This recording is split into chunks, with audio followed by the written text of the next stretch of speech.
Hello everyone, welcome to my daily current affair channel. 27 फरवरी से Iran, USA और Israel, इन तीनों का वार चल रहा है। इसको एक तरह से वर्ल्ड वार भी कहा जा सकता है। तो ये जो वार चल रहा है, इससे इंडिया पर क्या इफेक्ट होगा, इंडिया पर क्या प्रभाव पड़ेगा इस वार का, उसके बारे में कुछ पॉइंट डिस्कस करेंगे।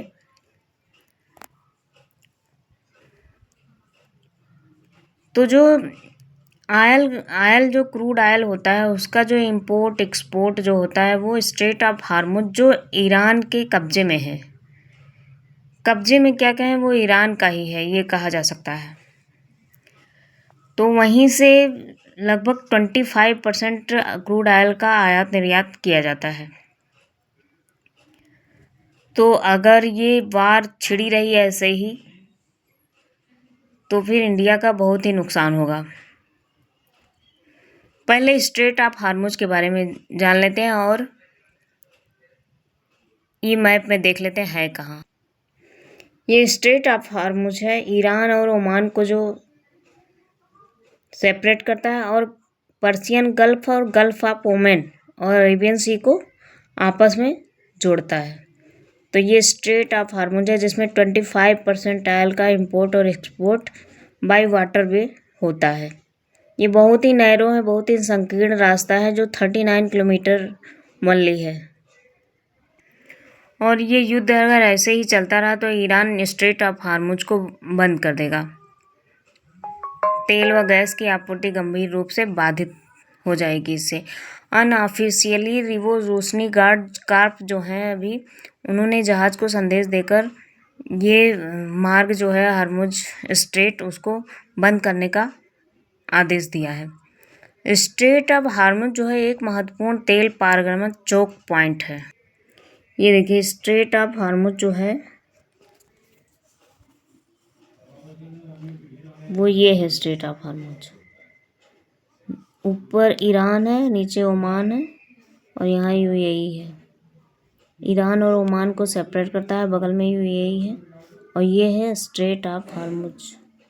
ये जो ट्रायंगल है, ये यहाँ पे 25%, पूरे वर्ल्ड का 25% ऑयल का इंपोर्ट एक्सपोर्ट होता है। ये ईरान व ओमान के बीच में स्थित संकीर्ण जल मार्ग है, जो फारस की खाड़ी को ओमान की खाड़ी और अरब सागर से जोड़ता है।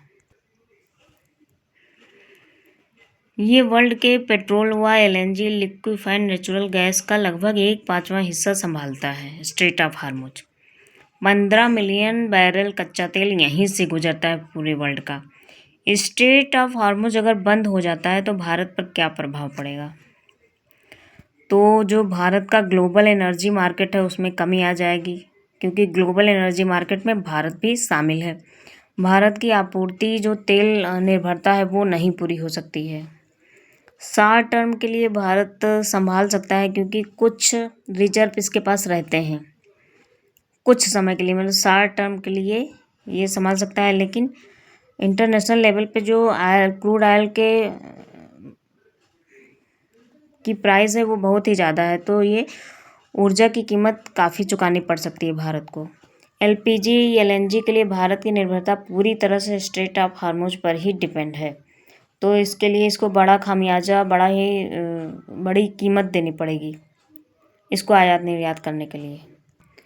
अब निकटकालिक जो विकल्प हैं, यानी शॉर्ट टर्म वाले जो विकल्प हैं, वो क्या हैं भारत के लिए? भारतीय रिफाइनरी के पास लगभग 10 दिनों से अधिक का कच्चा तेल का भंडार रिजर्वायर में रखा रहता है, तो केवल 10-15 दिन ये संभाल सकता है।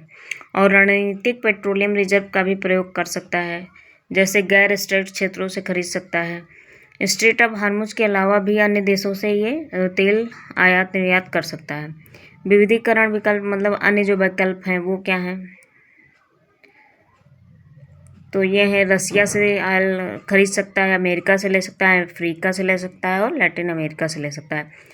बट प्राइस, इंटरनेशनल प्राइस बहुत ज़्यादा है, तो उसकी कीमत बहुत इनको चुकानी पड़ेगी। और इसका एक कारण ये भी है कि जो वाटर वेज होते हैं वो सस्ते पड़ते हैं अन्य वेज के अलावा, जैसे ट्रेन से, और जो कार्गो है वो काफ़ी महंगा पड़ेगा भारत के लिए।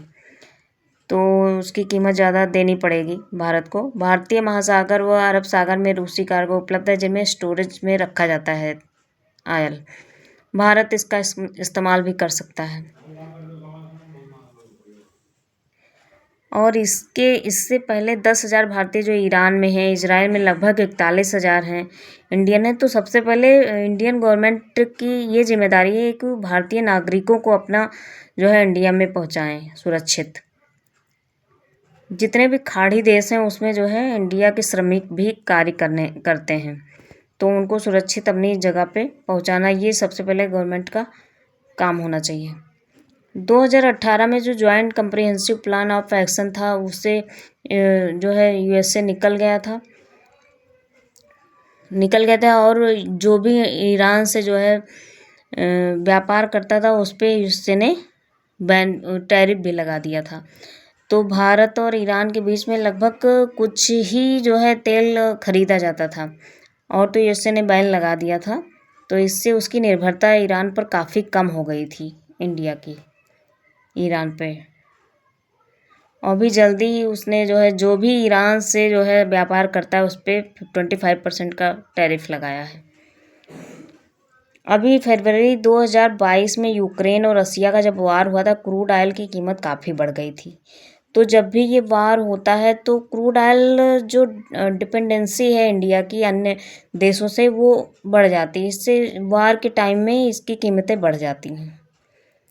भारत हर साल 2 अरब बैरल खरीदता है ऑयल। क्रूड ऑयल की कीमत ईरान यूएसए युद्ध में बढ़ेगी। इससे इंडिया का मार्केट डेफिसिट में जाएगा और रुपए की कीमत भी घट जाएगी। अभी यही आकलन लगाया जाता है। इजराइल ने जो है ईरान के खिलाफ जो है रोरिंग लायन ऑपरेशन शुरू किया है। इससे पहले इसने जो है राइजिंग लायन ऑपरेशन किया था 2018 के 20 में किया था और अभी ईरान के खिलाफ में रोरिंग लायन ऑपरेशन शुरू किया है। और यूएसए ने इजराइल के लिए एपिक फ्यूरी ऑपरेशन चलाया है। यूएसए व इजराइल का जवाब देने के लिए ईरान ने भी ये देखिए ये है स्ट्रेट ऑफ हॉर्मुज। ये इतना संकीर्ण है, यहीं से वर्ल्ड का 80% ऑयल गुजरता है।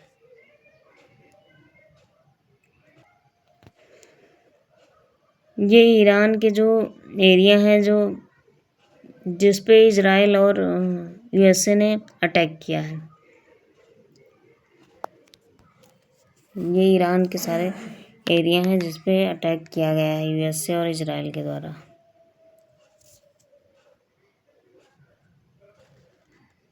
ये सारे एरिया जो हैं वो ईरान के द्वारा टारगेट किए गए हैं।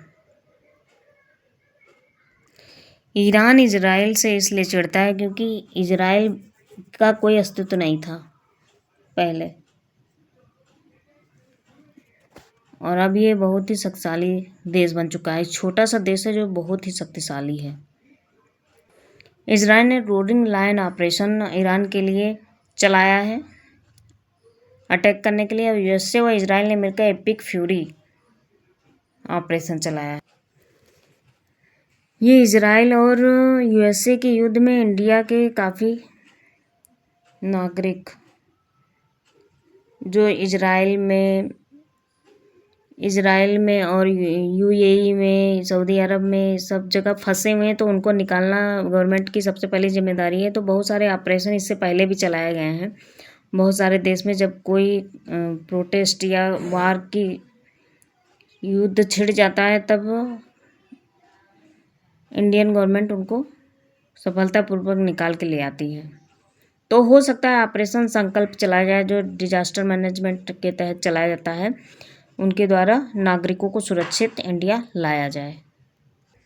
अभी ऑपरेशन एयरलिफ्ट चलाया गया था 1990 में कुवैत और इराक में जब प्रोटेस्ट हुआ था तब नागरिकों को सुरक्षित ऑपरेशन एयरलिफ्ट के द्वारा निकाला गया था। ऑपरेशन सिंधु भी चलाया गया था ईरान और इजराइल के बीच जब प्रोटेस्ट चल रहा था 2025 में, और ऑपरेशन गंगा जब चलाया गया यूक्रेन और रसिया के बीच में जब युद्ध छिड़ा हुआ था 2022 में।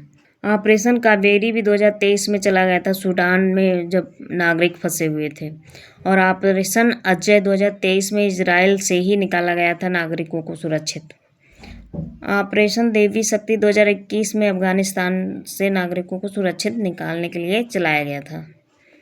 तो ये संभावना है कि ऑपरेशन संकल्प के द्वारा नागरिकों को ईरान से, सऊदी अरब से और जो खाड़ी देश हैं वहाँ से निकाल के सुरक्षित पहुँचाया जाए। इजराइल और यूएसए के द्वारा जो ऑपरेशन चलाया गया है उसको एपिक फ्यूरी के नाम से जानते हैं, और जो ईरान के द्वारा जवाब देने के लिए यूएसए और इजराइल के खिलाफ चलाया गया है उसका नाम है फतेह-ई खैबर। फतेह-ई खैबर के द्वारा यूएसए और इजराइल पर ईरान आक्रमण करेगा। जब से ईरान के जो सुल्तान थे खमेनेई, उनका जब से निधन हुआ है तब से युद्ध और तेज़ी से बढ़ गया है। धन्यवाद, मिलते हैं नेक्स्ट वीडियो में। अभी ये वार चलता रहेगा और इसके बारे में और भी अपडेट लेकर आया करेंगे।